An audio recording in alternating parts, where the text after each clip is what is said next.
নবী করিম সাল্লাল্লাহু আলাইহি ওয়াসাল্লাম কি আল্লাহ পাক রব্বুল আলামিন এই পৃথিবীর জমিনে প্রেরণ করলেন। উলামায়ে কেরাম বলেছেন নবীজিকে আল্লাহ পাক রব্বুল আলামিন এভাবে শ্রেষ্ঠত্ব মণ্ডিত করেছেন, নবীজির উপরে আল্লাহ পাক কোরআনকে আরবি ভাষায় নাজিল করেছেন। এজন্য নবীজি হাদিস শরীফের মধ্যে বলেছেন, উহিব্বুল আরাবা লিসালাসিন লিআন্নী আরাবিয়্যুন ওয়া কালামুল্লাহি আরাবিয়্যুন ওয়া কালামু আহলিল জান্নাতি আরাবিয়্যুন।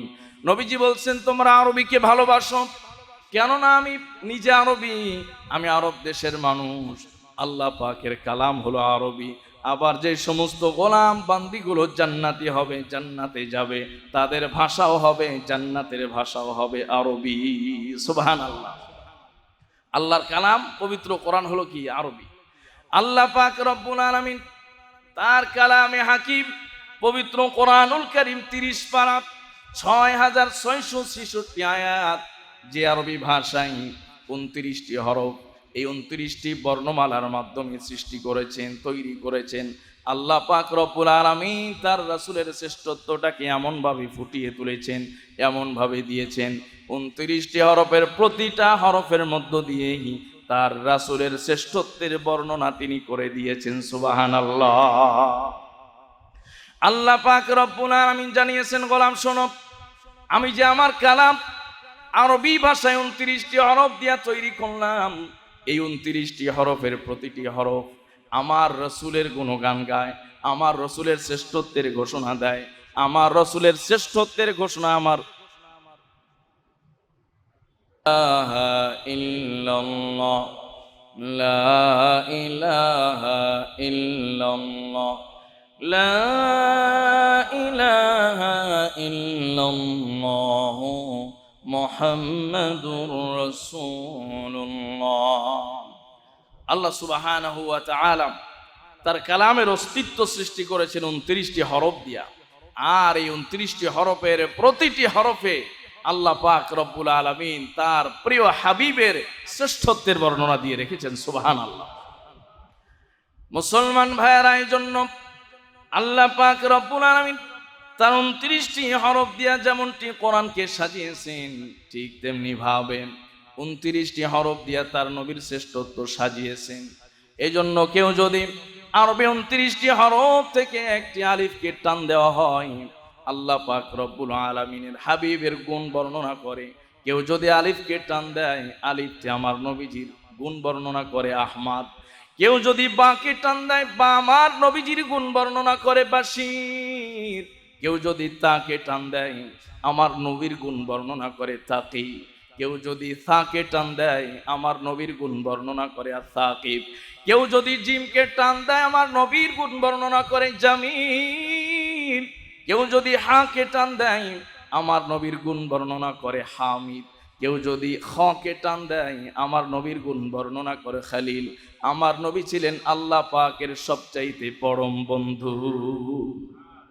কেউ যদি দালকে টান দেয়, আমার নবী দাইয়ান ইলাল্লাহ। কেউ যদি রকে টান দেয়, আমার নবী রাসূল। কেউ যদি জাকে টান দেয়, আমার নবী জাইরুল জান্নাহ, একমাত্র নবী এই দুনিয়াতে থেকেই তিনি জান্নাতকে দেখে এসেছিলেন। সুবহানাল্লাহ। কেউ যদি আমার নবী, কেউ যদি সিনকে টান দেয়, আমার নবী হলেন সাইয়্যিদুল আম্বিয়া ওয়াল মুরসালিন।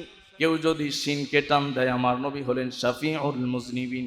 কিয়ামতের ময়দানে 1.25 লক্ষ 2 লক্ষ পয়গম্বর সুপারিশ করতে পারবে না, একমাত্র আমার আপনার নবী সকলের জন্য সুপারিশের কান্ডারি হয়ে যাবে। কেউ যদি সদকে টান দেয়, আমার নবী সফিউল্লাহ। কেউ যদি দদকে টান দেয়, আমার নবী জামিনুল লিল উম্মাহ। কিয়ামতের ময়দানে কোন নবী উম্মতের জিম্মাদার হবে না, দায়িত্ব নিবে না।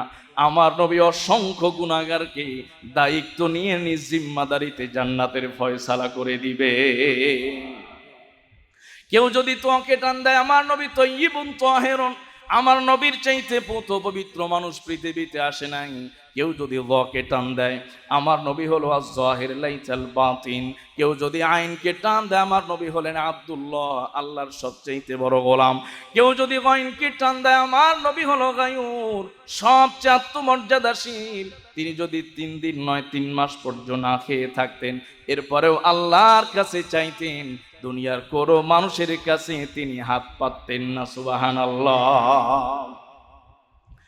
এভাবে নবীজি সাল্লাল্লাহু আলাইহি সাল্লামের কেউ যদি ফাঁকে টান দেয়, আমার নবী আল ফারিক বাইনাল হাক্কি ওয়াল বাতিল, কেউ যদি কফকে টান দেয়, আমার নবী কারিউল কোরআন, এই পৃথিবীতে সবচেয়ে বেশি কোরআন তেলাওয়াত করতেন। কোরআন তেলাওয়াত করতে করতে আমার নবীজির পা মুবারক পর্যন্ত ফুলে যেত। নবীজি সাল্লাল্লাহু আলাইহি ওয়াসাল্লাম এত বেশি কোরআনুল কারীম তেলাওয়াত করতেন, আমার নবীর শানে 29টা হরফ এইভাবে বর্ণনা করেছে। কেউ যদি কাফকে টান দেয়, আমার নবী কাফিলুল লিল উম্মাহ, উম্মতের জন্য জিম্মাদার। কেউ যদি লামকে টান দেয়, আমার নবী লাঈমুল লিশ-শাইতান, শয়তানের সবচেয়ে নিন্দাকারী। কেউ যদি মিমকে টান দেয়, আমার নবী হলেন মুহাম্মদ, আমার নবী মাহি। কেউ যদি নুনকে টান দেয়, আমার নবী নাজির। কেউ যদি ওয়াকে টান দেয়, আমার নবী ওয়াকিল। কেউ যদি হাকে টান দেয়, আমার নবী হাদিয়ান ইলাল্লাহ। কেউ যদি হামজাকে টান দেয়, আমার নবী হলেন আল আমিন। কেউ যদি ইয়াকে টান দেয়, আমার নবী হলো ইয়াসিন। সুবহানাল্লাহ। এভাবে আল্লাহ পাক রব্বুল আলামিন শুধুমাত্র কেবলমাত্র এই পৃথিবীতে তার যে সমস্ত বৈশিষ্ট্য আর শ্রেষ্ঠত্বের কথা বর্ণনা করে ক্ষান্ত হন নাই। পবিত্র কোরআনের 6066 আয়াতে যতগুলো আরবি অক্ষর ব্যবহার করা হয়েছে, যতগুলো আয়াত আছে, যতগুলো বাক্য আছে, যতগুলো শব্দ আছে, যতগুলো হরফ আছে, প্রতিটি হরফ, প্রতিটি আয়াত, প্রতিটি বাক্য আমার রাসূলের গুণগান গায়। সুবহানাল্লাহ। প্রিয় মুসলমান ভাইয়েরা আমার, নবী করিম সাল্লাল্লাহু আলাইহি ওয়াসাল্লাম এই পৃথিবীতে আগমন করলেন। এই পৃথিবীতে আগমন করাটা ছিল আমাদের জন্য সবচাইতে বড় পাওয়া, আমাদের জন্য সবচাইতে বড় রহমত। এই জন্য একজন নবীজির নগণ্য উম্মত হিসাবে নবীজির আগমনে আমরা খুশি না বেজার? নবীজির আগমনে আমরা সবচাইতে বেশি খুশি, কারণ এই নবীজির মাধ্যমেই আজকে আমরা এই পৃথিবীতে যত উম্মত এসেছে সমস্ত উম্মতের চাইতে শ্রেষ্ঠ উম্মত হয়েছি। কথা বলুন ঠিক কিনা? নবী করিম সাল্লাল্লাহু আলাইহি ওয়াসাল্লামকে যদি এই পৃথিবী না পেত, যদি তার অস্তিত্ব না আসতো, যদি তার আগমন না ঘটতো, তাহলে আমাদের মতো গুনাহগাররা নবী করিম সাল্লাল্লাহু আলাইহি সাল্লামের মতো জালিলুল কদর এই আখিরি জামানার পয়গম্বর এত শ্রেষ্ঠত্ব মণ্ডিত রসুলের উম্মত হওয়ার সৌভাগ্য লাভ করতে পারতেন না। কথা বলুন ঠিক কিনা? নবীজির উম্মতের কত মর্যাদা হবে কিয়ামতের ময়দানে।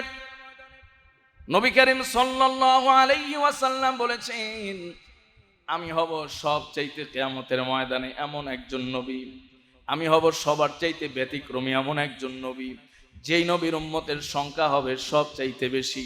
নবীজি বলেন, আনা সাইয়্যিদু ওয়ালদি আদম ইয়াউমুল কিয়ামা, কিয়ামতের ময়দানে আমি হব আদম সন্তানদের সর্দার। সুবহানাল্লাহ। হযরত আনাস ইবনে মালিক রাদিয়াল্লাহু তাআলা আনহু থেকে একটা হাদিস এসেছে। সূরাতুল কাউসারের তাফসীরে আল্লামা ইবনে কাসির রাহমাতুল্লাহি আলাইহি লিখেছেন, লম্বা একটা হাদিস। নবীজি একবার সাহাবায়ে কেরামের সামনেই বসা, কিন্তু বসে থাকতে থাকতে কেমন যেন একটু তন্দ্রাচ্ছন্ন হয়ে গেলেন। মাথাটা নিচের দিকে নোয়া দিয়েছেন, তন্দ্রাচ্ছন্ন হয়ে গেছেন। তন্দ্রা থেকে যখন আমার নবীজি জাগ্রত হলেন, জাগ্রত হওয়ার সঙ্গে সঙ্গে নবীজির চেহারা মুবারক থেকে মুস্কি হাসি দেখা যায়। সুবহানাল্লাহ। সাহাবায়ে কেরাম বড় অবাক হয়ে গেলেন, ইয়া রাসূলুল্লাহ, আপনি তো মাত্র তন্দ্রাচ্ছন্ন ছিলেন, আর এই তন্দ্রার মধ্যে কি এমন ঘটনা ঘটলো যেই কারণে আপনি মুস্কি হাসলেন, আপনার চেহারার মধ্যে হাসি দেখা গেল? নবীজি বললেন, মাত্রই তন্দ্রায় গিয়েছি, মুহূর্তের মধ্যে জিবরিল আমার কাছে চলে এসেছে। আর তোমরা শোনো, জিবরিল আসার পরে কোরআনের সবচাইতে ছোট্ট একটা সূরা আমার উপরে নাজিল করে গেছেন। সুবহানাল্লাহ। নবীজি তার জবানে মুবারক থেকে শুনাইলেন, ইন্না আ'তাইনাকাল কাউসার ফাসাল্লি লিরাব্বিকা ওয়ানহার ইন্না শানিআকা হুয়াল আবতার। সাহাবায়ে কেরামকে বললেন, শোনো, আমার কাছে মাত্র এই ছোট্ট সূরা নাজিল করা হলো, নবীজি যখন এই সূরার কথা শোনাইলেন, সাহাবায়ে কেরাম বললেন, ইয়া রাসূলুল্লাহ, কাউসার কি জিনিস? নবীজি বললেন, কাউসার হলো একটা নদীর মতো, কাউসার হলো একটা হাউজের মতো। এই পৃথিবীতে যত নবী রাসূল এসেছেন, কোন নবী রাসূলকে এই নিয়ামত দান করা হয় নাই। কেবলমাত্র আমাকেই আল্লাহ পাক কিয়ামতের ময়দানে এমন একটা হাউজ দান করবেন। সুবহানাল্লাহ। নবীজি বললেন, শুধু তাই নয়, শোনো, এই পৃথিবীর আসমানে যতগুলো নক্ষত্র আছে, যতগুলো তারকা আছে, সমস্ত নক্ষত্রকে একত্রিত করলেও, সব তারকাগুলোকে একত্রিত করলেও এই হাউজে কাউসারের কিনারায় আমার উম্মতকে পানি পান করানোর জন্য এত গ্লাস থাকবে, এত পেয়ালা থাকবে, আকাশের নক্ষত্রের চাইতেও সেও পেয়ালার সংখ্যা বেশি হয়ে যাবে। সাহাবায়ে কেরাম বলেন, ইয়া রাসূলুল্লাহ, সেই হাউজে কাউসার থেকে কারা পানি পান করবে? নবীজি বললেন, শোনো, আমি দুনিয়া থেকে বিদায় নেওয়ার পরে এক শ্রেণীর উম্মত থাকবে, আমার সিরাতকে অনুসরণ করবে, আমার জীবনীকে অনুসরণ করবে, আমার সুন্নাতকে যারা অনুসরণ করবে, আমার আদর্শকে যারা অনুসরণ করে চলবে, আল্লাহ পাক রব্বুল আলামিন কিয়ামতের ময়দানে তাদেরকে এমন কিছু আলামত দিবেন, ওই সব আলামত দেখে আমি নবী তাদেরকে চিনতে পারবো। সুবহানাল্লাহ। নবীজি আরেক হাদিসে বলছেন যে অনেকগুলো ঘোড়ার মধ্যে যদি একটা এমন ঘোড়া থাকে, এরাও আমার উম্মত, আমি তাদেরকেও আনতে যাব হাউজে কাউসারের কিনারায়, কিন্তু একদল ফেরেশতা এসে তাদেরকে হাঁকিয়ে দিবে, তাদেরকে এখান থেকে বিতাড়িত করে দিবে। আমি আল্লাহ পাক রব্বুল আলামিনের কাছে বলবো, মালিক, এরাও তো আমার উম্মত, এরাও তো আমার উম্মত, এরাও তো আমার উম্মত, আমি তাদেরকে পানি পান করাইতে চাই। আল্লাহ পাক রব্বুল আলামিন জানিয়ে দিবেন, পয়গম্বর, এদেরকে হাউজে কাউসারের পানি পান করানো যাবে না, কারণ আপনার ইন্তেকালের পরে আপনার রেখে যাওয়া দিনের মধ্যে এরা বিদআত সৃষ্টি করেছিল। যারা এই পৃথিবীতে নবীজি সাল্লাল্লাহু আলাইহি সাল্লামের আদর্শের উপরে বাড়াবাড়ি করবে, ছাড়াছাড়ি করবে, নিজের মন গড়া কোনো কিছু সৃষ্টি করবে, এরা নবীজির সামনে ওই সময় চেহারা দেখাতে পারবে না। সম্মানিত ভাইয়েরা, আল্লাহ পাক রব্বুল আলামিন বলেছেন, ফাবিযালিকা ফালইফরাহু, কোরআন পেয়ে, ঈমান পেয়ে তোমরা আনন্দিত হও। আর নবীজি সাল্লাল্লাহু আলাইহি ওয়াসাল্লামের এই জন্মের মাসে এক শ্রেণীর লোকেরা সারা বছর তাদের কোনো খবর নাই, নবীজি সাল্লাল্লাহু আলাইহি ওয়াসাল্লামকে নিয়ে ব্যঙ্গ করা হয়। নবীজির সবচেয়ে বড় মর্যাদা হলো খাতামুন নবিয়্যিন। আজকে কাদিয়ানীরা বাংলাদেশে বসে বসে মানুষের ঈমান হরণ করতেছে। আজকে নবীজির সেই শেষ নবুয়তের যে মর্যাদা, এটা নিয়ে ছিনিমিনি খেলতেছে। আম্মা জান আয়েশা সিদ্দিকা রাদিয়াল্লাহু তাআলা আনহা তাহারাত আর পবিত্রতা নিয়ে কটূক্তি করা হয়, এগুলোর প্রতিবাদে তাদেরকে পাওয়া যায় না। কিন্তু 12ই রবিউল আউয়াল আসলেই দেখবেন তাদের নবীজির মহাব্বত আর তারা আটকে রাখতে পারে না, নবীজির মহাব্বত তাদের উত্তায়া পড়ে। কথা বলেন ঠিক কিনা? রাজপথে যখন নবীজির ইজ্জতের জন্য সংগ্রামের প্রয়োজন হবে, রক্ত দেওয়ার প্রয়োজন হবে, যখন প্রতিবাদ করার প্রয়োজন হবে, এদের কারোর চেহারা সেখানে দেখা যাবে না। কথা বলেন ঠিক কিনা? নবীজি সাল্লাল্লাহু আলাইহি ওয়াসাল্লামের ইন্তেকাল আজকে 1450 বছর পরে নবীজির জন্ম, নবীজির অস্তিত্ব এই পৃথিবীতে আমাদের জন্য আনন্দের। এখন আনন্দের বিষয় যেহেতু, সেই আনন্দ কিভাবে আমরা প্রকাশ করব, এর জন্য নবীজির জীবনীতে যাওয়ার প্রয়োজন আছে না নাই? কোনো কিছুই নবীজির জীবনী ছাড়া, নবীজির আদর্শ ছাড়া আমরা গ্রহণ করতে পারি না। কথা বলুন ঠিক কিনা? নবীজি সাল্লাল্লাহু আলাইহি ওয়াসাল্লাম তার 63 বছরের জীবনে কোনো সময়ই তার এই জন্মদিনটাকে কিভাবে উদযাপন করেছেন, কিভাবে তিনি পালন করেছেন, এটা আমাদের দেখা দরকার। হাদিসের কিতাবে অসংখ্য হাদিসের জখিরায় নবীজি সাল্লাল্লাহু আলাইহি ওয়াসাল্লামের জন্মদিন উপলক্ষে, জন্মের দিন উপলক্ষে একটা আমল নবীজি সাল্লাল্লাহু আলাইহি সাল্লাম থেকে প্রমাণিত। সেই আমলটি হলো, নবীজি সাল্লাল্লাহু আলাইহি সাল্লাম শুধুমাত্র এই 12ই রবিউল আউয়ালই করেন নাই, বরং সারা জীবন করেছেন, প্রতি সপ্তাহে করেছেন এবং সারা বছর তিনি করেছেন। সুবহানাল্লাহ। নবীজি সোমবারে রোজা রাখতেন, নবীজি বৃহস্পতিবারে রোজা রাখতেন, নবীজি সোমবারে রোজা রাখতেন, কারণ এই দিনটি ছিল নবীজির পৃথিবীতে আগমনের দিন। সুবহানাল্লাহ।